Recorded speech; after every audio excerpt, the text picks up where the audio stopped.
in Java 7.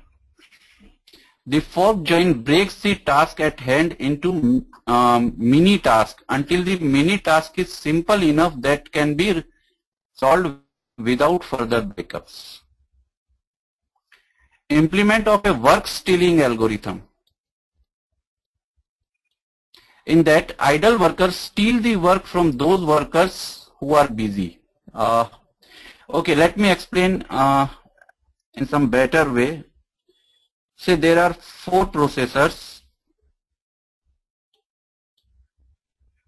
on a system. Now, if you have many tasks running simultaneously in Java application and you are using fork and join framework, you can distribute your task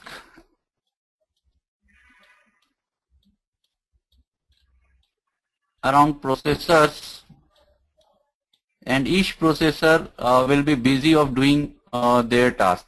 But it can happen that this processor get idle after some time, but these 3 processors are busy.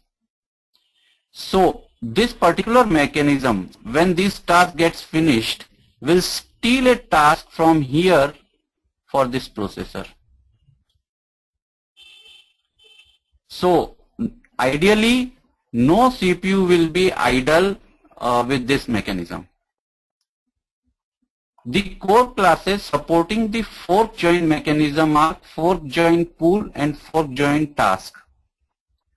The fork join pool is basically a specialized implementation of executor service.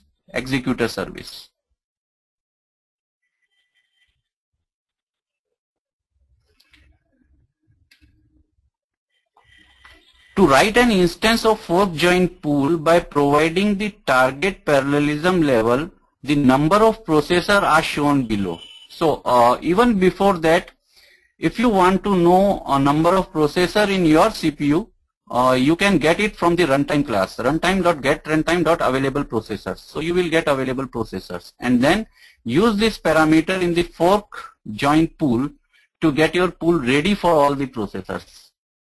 So this is so simple.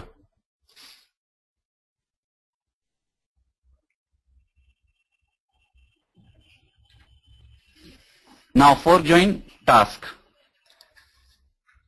There are 2 implementations for this class out of the box, that is recursive action and recursive task. The only difference between these 2 classes is that the former one does not return a value, while the latter returns the object of specific type, that is recursive task.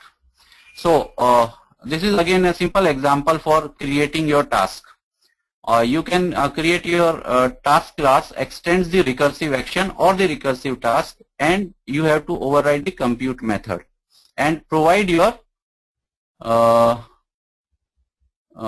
task details over here that will be executed on a particular processor scheduled by the pool.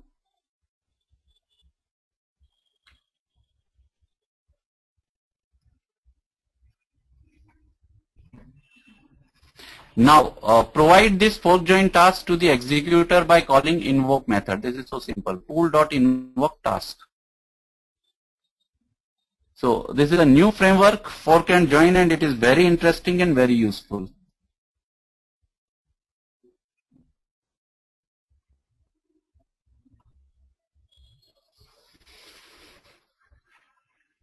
Now type inference for generic creation. Earlier when using generics, you had to specify